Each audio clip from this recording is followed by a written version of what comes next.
What's going on, everyone? It's your average consumer, and today we're going to be talking about the top 5 features from Android M that was just announced at Google I/O. Now, this list is in no particular order, but we're going to start this off with Android Pay. Now, let's address the elephant in the room. This is Android Pay, and there's Apple Pay. Now, I'm not going to say Google copied Apple because Google Wallet has been around way before Apple Pay, but they did bite on Apple with the pay part of it, and I think that's because Apple actually made it popular. Google Wallet never really took off and they had some trouble getting some traction. Apple Pay blew up and people know what Apple Pay is, so they're going to go ahead and copy the marketing a bit with Android Pay.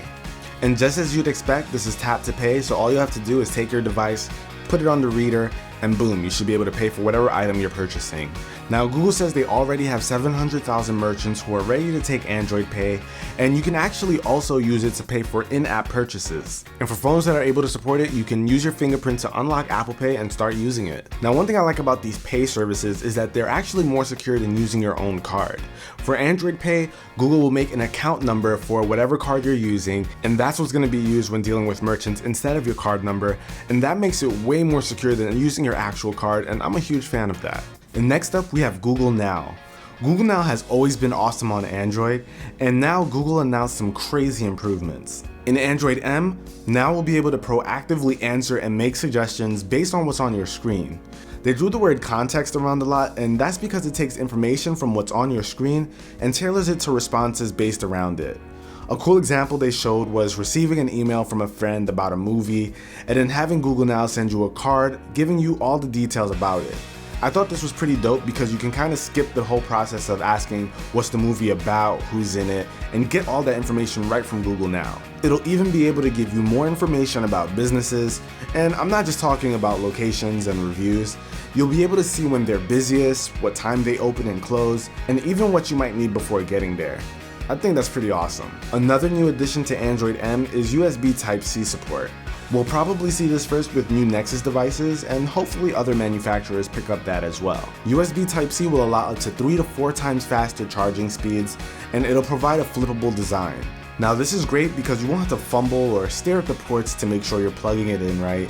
And this might not seem like a big deal, but I welcome anything that makes my life a little bit easier, and this definitely does.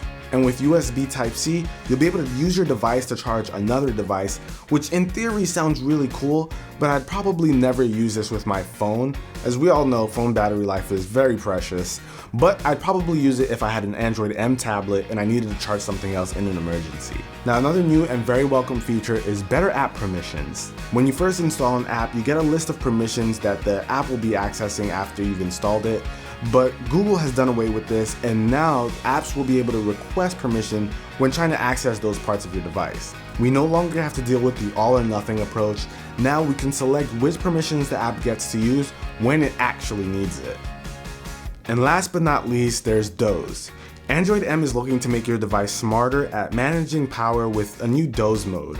This mode will put your phone or tablet into a deep sleep if it hasn't been picked up or used for an extended period of time. During Doze, you won't have a ton of background activity from your apps, allowing your device to go into a deeper sleep state and will only sync with high priority apps. With this, you should be able to get twice as much standby time. I can't wait to see this come to the Galaxy S6 since I'm not too crazy about its standby time. But normal activity does resume once you pick up or move your device. You gotta keep in mind though that this is for standby time, and this will not give you extra battery time once you're actually using the device. That pretty much wraps it up for my top 5 features that I see coming to Android M. Now, I think we should all take away that Android M isn't going to be a huge update for Android. It's going to be one of those incremental updates that just makes a few things better. But hopefully you enjoyed this, guys. If you saw a feature that I didn't mention here today and you think it's better, leave a comment down below in the description, and I'll catch you guys in the next one.